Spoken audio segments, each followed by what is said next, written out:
Welcome to the land of shadows and forgotten echoes, where stories are not told. They whisper from ancient village to sacred altars. These are the tales Africa keeps hidden beneath the moonlight. I am the faceless voice, and this is where legends lie. The heavy silence of Kojo's chamber was shattered at midnight. He jolted upright in bed, drenched in cold sweat, the moonlight slicing through the ornate windows painted long, skeletal shadows across the wall. In the dim glow, the air seemed to shimmer with unseen life.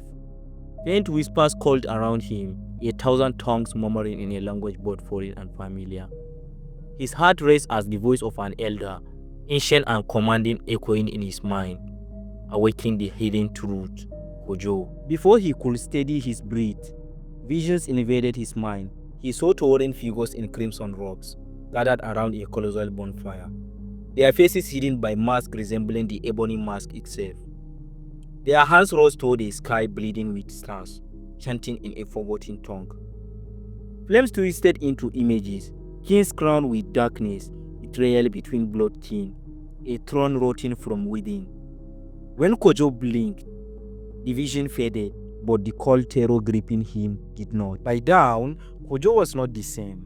His skin was clean, his soul heavy with dread. He barely noticed the courtiers whispering in the halls as he marched toward the sacred wing of the palace, drawn by a force he could not explain. The palace seemed different, older, more brittle, as if two remembered the horrors whispered in the night. At the heart of the palace, hidden beyond veils of silk and guided by symbols older than memory, stood the palace shrine, a sacred place where only royalty dared tread. The heavy doors cracked open before Kojo as if welcoming him. Inside, statues of forgotten kings and queens loomed over altars stained by time.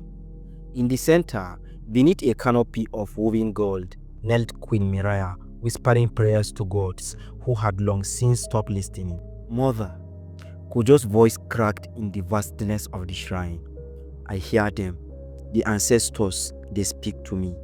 Queen Miriah turned, her face pale but resolute. There was no surprise in her eyes, only sorrow. You have been chosen, she said quietly, stepping forward, like your father before you. The words struck Kojo like a blade. Chosen? For what? Queen Miriah led Kojo to an ancient tapestry hidden behind the shrine's altar, woven in threads of gold and crimson.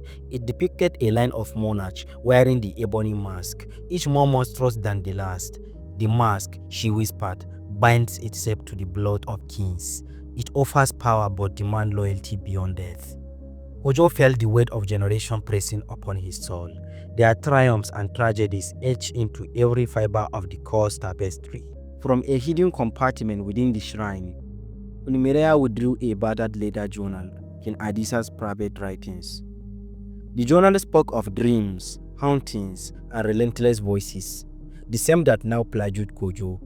It spoke of a desperate battle between love for his family and the intoxicating promises whispered by the mask. King Adisa had tried to resist. He had failed. He thought he could protect you, Queen Miriah said, tears brimming in her eyes, but the mask, it does not forget its own. Kojo clutched the journal to his chest, a heavy silence settling between him and his mother. The realization clouded at him. This was not a battle he could choose to ignore. The bloodline itself was cursed, and he was bound to its fate as surely as the sun was bound to rise. The ancestors, the whispers, the visions, they were not warnings. They were a summons. Later that night, Kojo returned to his chamber, the journal by his side. As he drifted into uneasy sleep, another vision seized him, but this time it was different. He stood at the mouth of a vast forest, cloaked in mist, an ancient path winding into darkness. In the distance, he saw a figure wearing the ebony mask, hand outstretched toward him. Come, the figure intoned. Only by walking the forgotten path can you break the chain.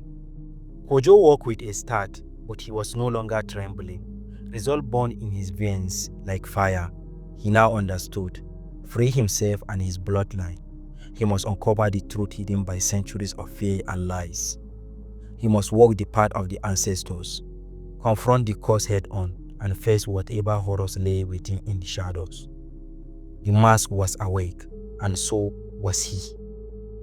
Another tales lost in time, now remembered by you. The spirits smile when their stories are shared. If this tale stirs your soul, let your light guide others here. Subscribe, share, and return next month. Until then, stay curious, stay unseen.